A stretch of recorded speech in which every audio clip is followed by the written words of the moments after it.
a una nueva entrega de su segmento de educación financiera por Diálogo en I99. En continuación de la semana pasada, que estuvimos platicando sobre la realidad de la empresa familiar en el Ecuador, distinguiendo el concepto de lo que es empresa familiar, de la familia empresaria, y cómo estadísticas serias nos arrojan que 9 de cada 10 empresas son de propiedad de familias, y que de ese conjunto de empresas familiares, estas se ubican preferentemente en orden porcentual o de importancia en el comercio, en la exportación y en el área de servicios. Y estas familias empresarias, estas dinámicas de actividad comercial, empresarial, de propiedad de las familias, no es que están ubicadas exclusivamente en las ciudades más grandes del país, sino que están diseminadas por todo el territorio ecuatoriano, y eso no escapa a nuestro entender cuando visitamos y paseamos por las carreteras del país y andamos por muchísimos pueblos o ciudades más pequeñas, en donde observamos una dinámica comercial muy importante. Y para hablar de esto y de el potencial de internacionalización de las empresas, continuamos con nuestro amigo Diego Amén Polanco. Volvemos, para quienes nos sintonizan por primera vez y no tienen la secuencia del programa pasado, a comentar brevemente quién es Diego. Él es un profesional, es abogado, tiene una maestría en Derecho Empresarial, se ha especializado en el exterior en Derecho Tributario, conoce de temas de carácter financiero a lo largo de su ejercicio profesional. Se ha dedicado al análisis del riesgo legal, asesorando en temas de compliance normativo, y actualmente es director en la firma internacional de abogados Vivanco y Vivanco, compartiendo su tiempo entre Guayaquil y Miami. Bienvenido, Diego, qué gusto tener esta segunda entrega contigo. Francisco, como siempre, el gusto es mío y qué bueno que podamos disertar estos importantes temas con tu audiencia. Muchas gracias, Diego. Vimos algunos temas interesantes la vez pasada, y convinimos contigo de que valdría la pena no solamente dejar señalados aspectos, digamos así, muy domésticos, que pueden girar en torno de la empresa familiar, sino que también hay dos aspectos clave para que una empresa, sin dejar de ser de una familia empresaria, tome dinámicas de crecimiento que pueden ser en algunos casos locales y en otros casos internacionales. Si por las actividades que voy desarrollando, cuando hablamos, antes de pasar al concepto de internacionalización o al hecho de la internacionalización, puede ser que yo originé mi negocio en Cuenca y que el siguiente paso, qué sé yo, por afinidad de mercados o posibilidad de mercados, decida irme o a Guayaquil o a Quito, o ir cerca, empiezo por Azogues y después termino por Riobamba, Ambato, qué sé yo. Entonces, allí ya empieza a haber un cambio dramático Claro, en el entorno propio de la empresa familiar. eso es correcto. Sí, bueno, definitivamente. En la sesión pasada, en la entrevista pasada, hablábamos muchísimo acerca de la necesidad de que la legislación empiece a reconocer el concepto de empresas familiares y que la normativa vaya, digamos, rodeada en base a ese concepto, ¿no? Yo creo que una de las razones o una de las circunstancias que fomentan que las empresas familiares se formalicen internacionalizándose es precisamente esa falta de regulación, o al menos ese es el, más que un fomento, esa es lo que está pasando actualmente, digamos. Hay muchas familias empresarias que buscan la protección o incluso la sucesión generacional a nivel jurídico, no en nuestra legislación, sino creando holdings internacionales. Pero bueno, la realidad que tú me comentas es algo muy interesante. Recientemente tuvimos un caso en mi despacho en donde una importante marca, digamos, que vende galletas, eh, empezó a tener bastante éxito y esa marca que digamos, empezó como una empresa familiar, por alguna razón está siendo replicada con galletas en Perú, con obviamente otros empresarios detrás, ¿no? Y me decía, nunca pensé que era tan indispensable registrar mi marca, al menos en los países vecinos. Y yo decía, bueno, es que sí, te va bien en tu negocio y tienes que empezar a revisar todas las variables de riesgo. Y desde entonces estamos sacando un producto para incorporar registros marcarios en la comunidad andina, digamos, con nuestra red de oficinas en Colombia y Perú. Entonces, fíjate cómo una empresa familiar en ese sentido ahora está metido bueno, en una contención, digamos, jurídica con otra jurisdicción por asunto de su marca. Ese es un caso específico, pero si hubiera existido prevención y hubiera existido, digamos, esa correcta dimensión, digamos, organizacional, para saber que si un negocio va creciendo hay que atender los riesgos inherentes a ese negocio, eso es muy fundamental de tomar en consideración. Desde tu experiencia, perdona que te interrumpa, Ujú. si hablamos en esa dinámica de crecimiento, que tú sabes que salvo excepciones, son temas que se van construyendo en el tiempo y que van tomando lapsos de maduración, Ujú. ¿verdad? Entonces, puede ser que yo esté en un solo mercado, o sea, instalado, por ejemplo, en una sola ciudad, ahí está mi operación, pero mi producto se vende a través de distribuidores a nivel nacional. Correcto. Entonces, cuando yo voy creciendo, ya tú identificaste un riesgo de marca. Ujú. Pero hablemos de organización. De acuerdo con tu experiencia, por ejemplo, ¿cómo podría una familia empresaria irse articulando?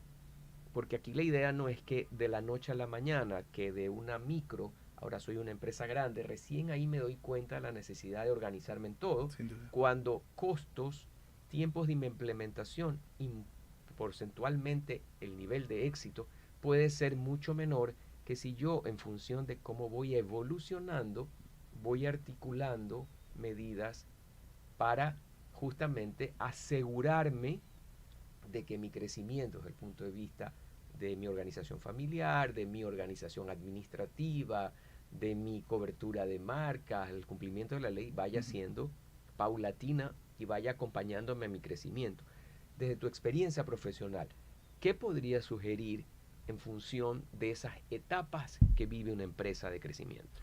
Bueno, esa es una pregunta muy buena. La Superintendencia de Compañías ya lanzó hace algunos años las normas para el buen gobierno corporativo, ¿no? Que no son sino simplemente lineamientos generales, o sea, no son normas que mandan a implementarse, ¿no? Sino que son lineamientos que la superintendencia nos da como recomendaciones para implementar instancias de gobierno corporativo que permitan al menos organizarme internamente, ¿no? Y ahí hay conceptos como el directorio, funciones, consejo de familia, etcétera. Entonces, la primera recomendación es una correcta organización. No subestimar, así mismo como el control de costos, como el control de proveedores, el cumplimiento regulatorio tributario o de permisos, etcétera, que lo cumplen todas las empresas de forma irrestricta o procuran cumplirlo. No hay que subestimar que la organización es fundamental. Es decir, que existan o que se le dé la misma importancia a las ideas que permitan organizar mejor el gobierno interno. De hecho, compañías que tienen un mejor gobierno corporativo son mejores calificadas por algunas instituciones financieras para ser sujetos de crédito o líneas de crédito. Entonces, allí ya hay una ventaja, digamos, competitiva significativa, digamos, sustancial.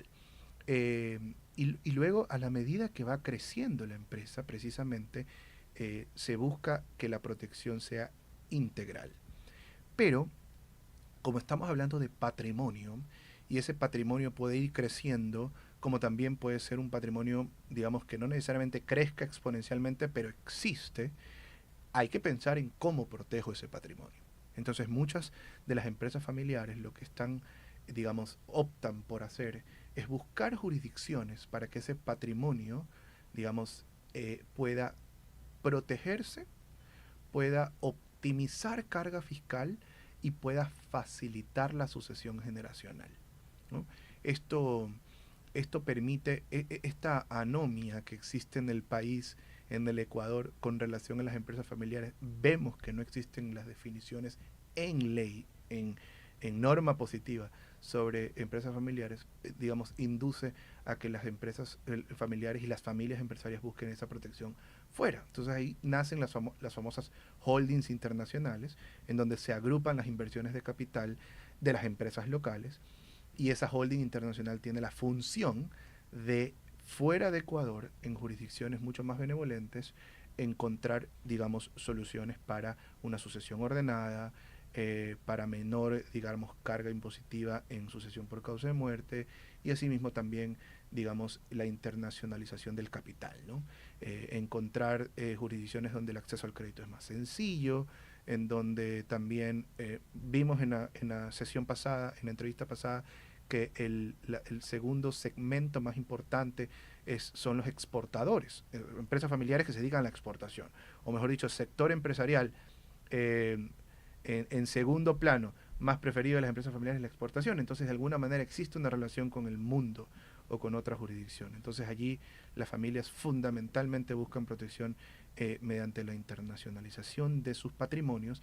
No necesariamente significa la internacionalización de la empresa, porque puedo ser una empresa que me dedico a asuntos locales y no me interesa irme fuera del país para prestar mi servicio o vender mis bienes.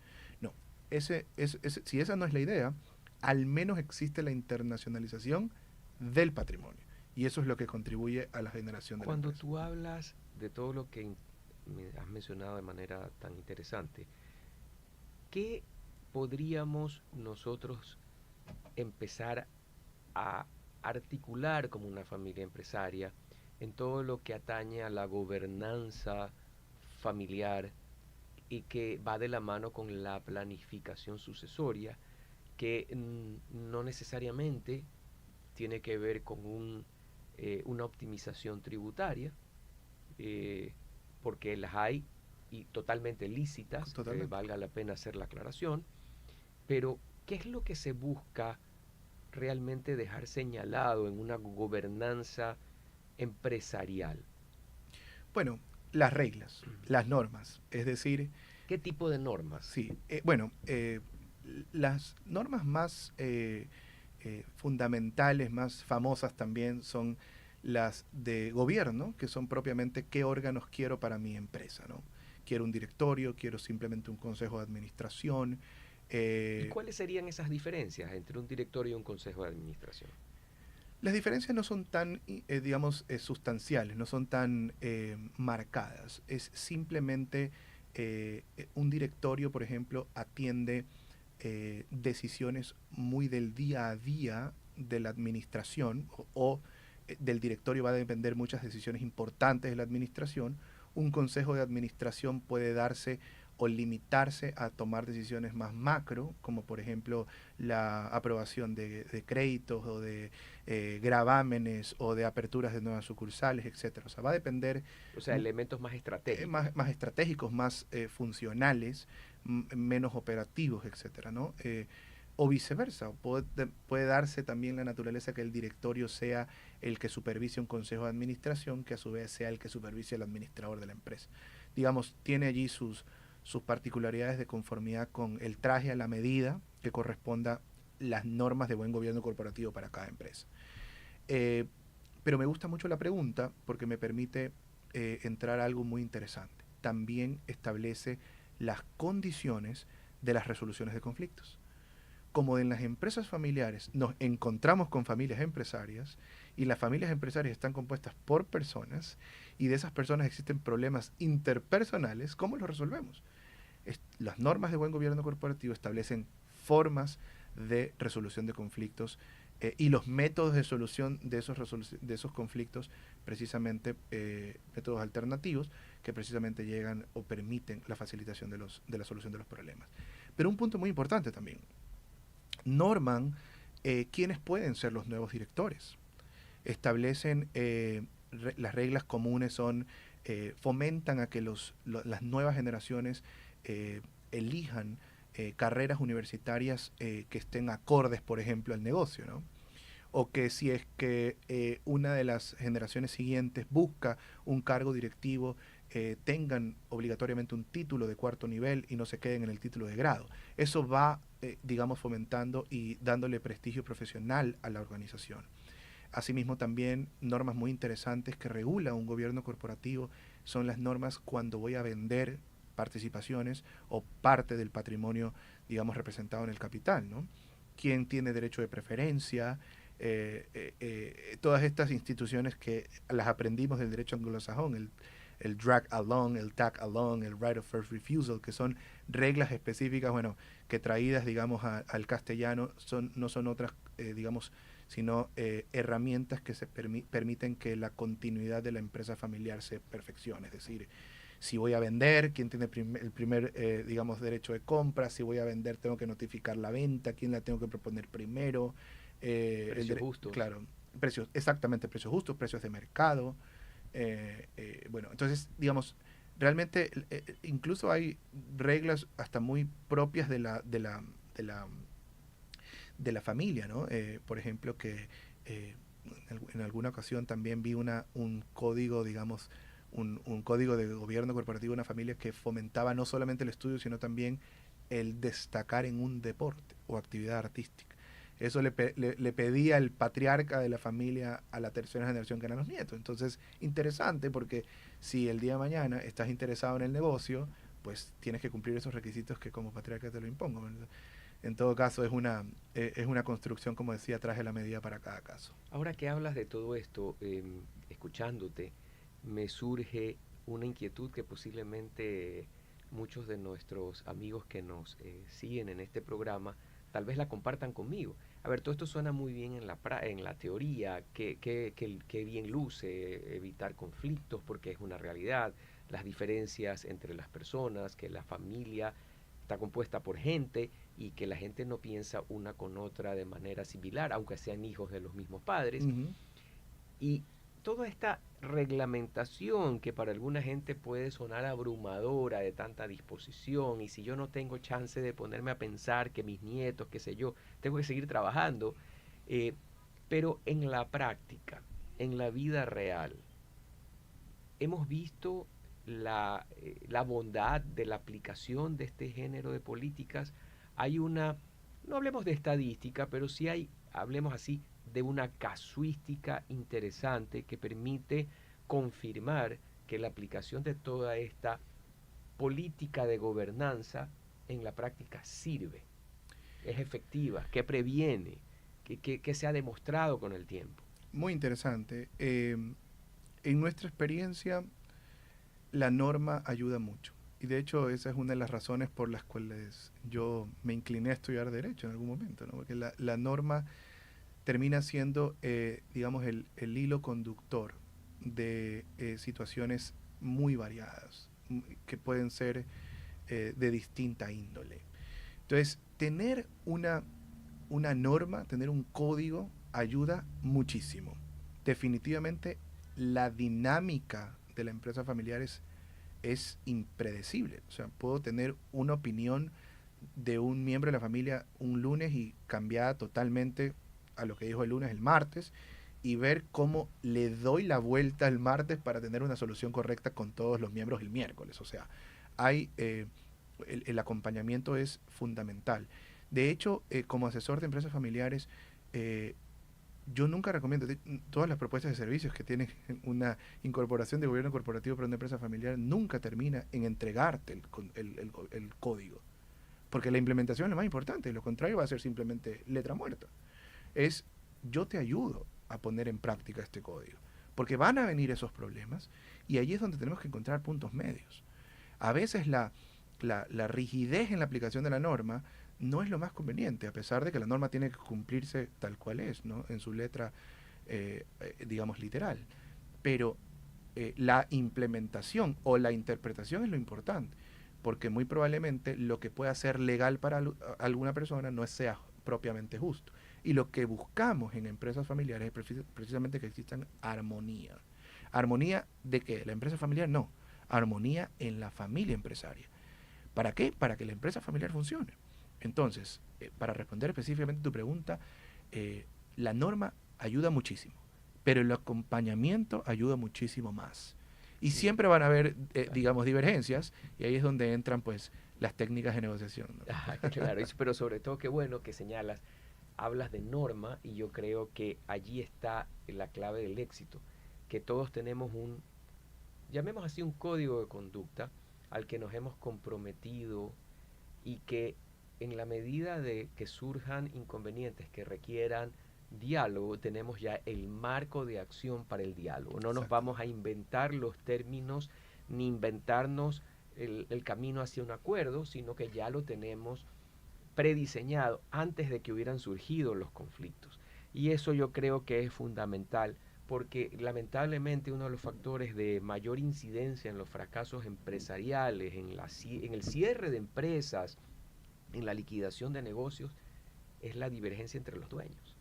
Y la Correcto. pena es que no estamos hablando de dueños que son solamente unidos por una sociedad económica, sino que estamos hablando que hay sangre de por medio, o Por sea, supuesto. hay lazos familiares, son negocios de entre hermanos, de padres e hijos, en fin. Oye, Diego, qué interesante haber platicado estas dos entregas contigo. Este tema realmente es apasionante porque estamos hablando como dijimos en el programa pasado, en función de la estadística que nos compartiste, 9 de cada 10 negocios o empresas son de propiedad de familias.